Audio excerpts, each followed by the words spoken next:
Mù u, tè chớ.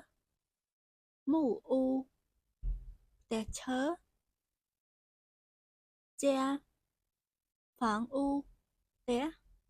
Cha, phản u, té. Chu chu, lùm nơi thán. Chu chu, lùm nơi thán. Địa chỉ, Asaya thán. Địa chỉ, Asaya thán. Chỗ lãng, trọ đá. Chỗ lãng, trọ đá. Trao phải, dì háo. Trao phải, dì háo. Miễn phải, mua dì háo té. Miễn phải, mua dì háo té. Mẫn liễn, cần đăng phía. Mẫn liễn, cần đăng phía. Xin sang, rõ ấp sầm bớt. Xin sang, rõ ấp sầm bớt. Truy lọ bù, club. Truy lọ bù, club. Trang khu, kháng.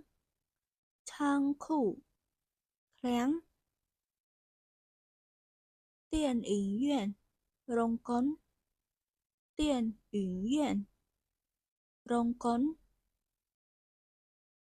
游泳池, An Hải Tắc.游泳池, An Hải Tắc.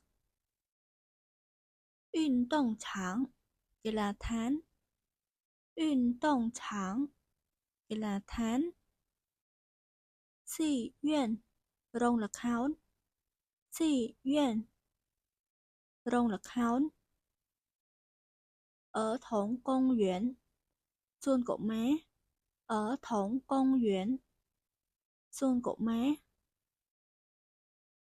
Hoa园, xuân chợ bá. Hoa园, xuân chợ bá. Công viên, xuân sa thê rà nạ. Công viên, xuân sa thê rà nạ. Thú sư quán, ban là lấy. Thú sư quán, ban là lấy. Vấn hỏa quán, mà chạy mình đôi vào bật thóa. Vấn hỏa quán, mà chạy mình đôi vào bật thóa. Bỏ ủ quán, xa rạ mình tí. Bỏ ủ quán, xa rạ mình tí. Mù u, tè chớ. Mù u, tè chớ. Cha, phản u, té. Cha, phản u, té. Chu chu, lùm nơi thán. Chu chu, lùm nơi thán. Địa chỉ, Asaya thán. Địa chỉ, Asaya thán. Chỗ lãng, trọ đá. Chỗ lãng, trọ đá. Trao phải, dì háo. Trao phải, dì háo. Miễn phải, mua dì háo té. Miễn phải, mua dì háo té. Mẫn liễn, cần đăng phía. Mẫn liễn, cần đăng phía. Xin sang, rõ ấp sầm bớt. Xin sang, rõ ấp sầm bớt. Truy lọ bù, club. Truy lọ bù, club. Trang khu, kháng. Trang khu, kháng. Điện ảnh viện, rong cấn. Điện ảnh viện, rong cấn.游泳池, An Hải Tắc.游泳池, An Hải Tắc.运động场, Kỳ là thán. 运动场 là thán.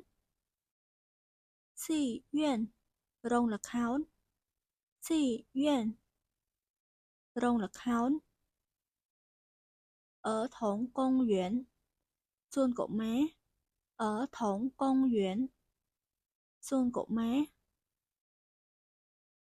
Hoa园 xuân chợ bá. Hoa园xuân chợ bá. Công viên xuân sa thê rà nạ.